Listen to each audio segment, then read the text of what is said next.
जय भीम, नमो बुद्धाय।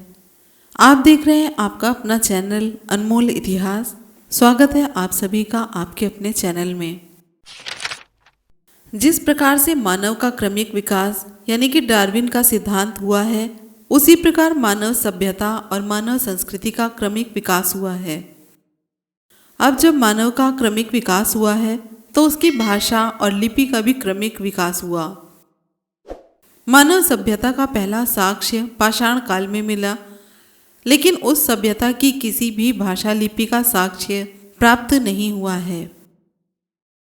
पाषाण काल के बाद की सभ्यता सिंधु घाटी की सभ्यता मिली है।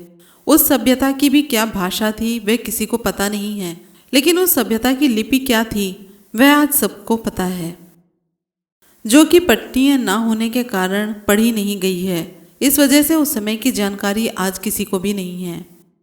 ऐतिहासिक काल में जो सभ्यता और संस्कृति मिली है, उस सभ्यता की लिपि पठनीय है और इस वजह से पता चलता है कि वह सभ्यता सम्यक संस्कृति थी। सम्यक संस्कृति के समय यहाँ की भाषा प्राकृत पाली और लिपि का नाम धम्म लिपि था।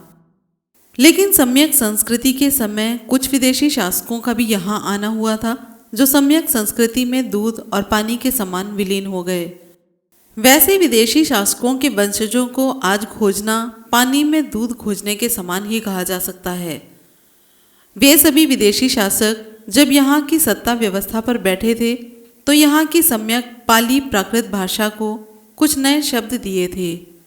ऐसा होना एक स्वाभाविक क्रिया भी माना जाता है।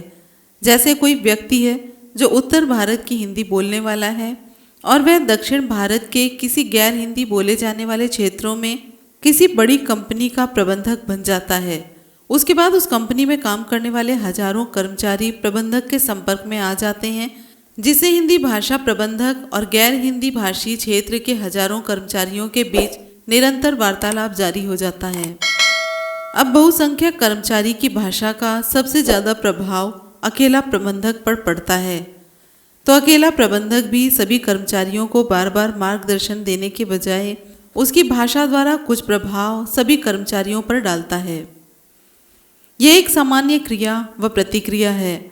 आज ब्रह्मवंशी लेखक उन्हीं नए शब्दों को पकड़कर संस्कृत बनाने पर तुले हैं, जो किसी भी दृष्टिकोण से उपयुक्त नहीं है। किसी देश का कोई शब्द किसी देश की भाषा में पिजिन यानी कि संक्रमित और मिश्रित हो सकता है, लेकिन उस पिजिन शब्द के आधार पर वह कोई भाषा का स्वरूप ले ले, यह कहना सरासर गलत है।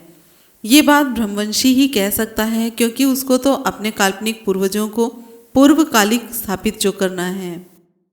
इस वजह से वह मौके की ताक में रहता है और जहाँ भी मौका मिलता है वहाँ पर अपने पुरखों को स्थापित करने हेतु कुछ भी गपोड़ देता है।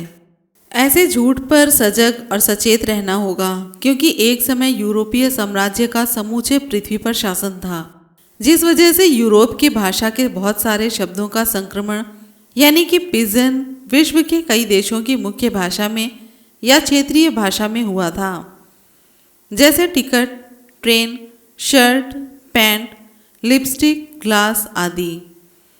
फिर इन शब्दों के पिजिन यानी कि मिश्रित होने से उन सभी देश की भाषा को आज संस्कृत कहना कितना उपयुक्त मानना चाहिए। इसको इस प्रकार से भी देख व समझ सकते हैं। विभिन्न प्रकार के भाषाई लोग जब आपस में एक साथ वार्तालाप करते हैं तो उन सभी की बोली भाषा स्वर यानी कि टोन का आपस में संक्रमण होता है, जिस वजह से उन सभी की बोली भाषा का संक्रमण होकर एक नई संक्रमित भाषा स्वर का उदय होता है। अब क्या इस नई भाषा स्वर को संस्कृत कहेंगे?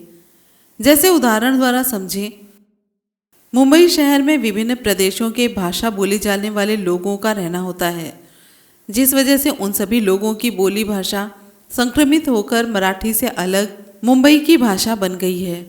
अब क्या मुंबई की बम्बैया बोली को संस्कृत बोलेंगे? यह आपको खुद ही तय करना होगा। आपका एक शेयर, एक कमेंट, एक सब्सक्रिप्शन हम जैसे लोगों को ताकत देता है, जो समाज की भूली बिसरी सच्चाई आप तक लाना चाहते हैं। चैनल को सब्सक्राइब ज़रूर करिए ताकि हम और भी ऐसी सच्चाई आपके लिए ला सकें जो आपको सच सोचने पर मजबूर करे और सीधा दिल तक जाए। आपका साथ ही हमारी सबसे बड़ी ताकत है। मिलते हैं फिर अगले वीडियो में। जय भीम, नमो बुद्धाय, जय संविधान।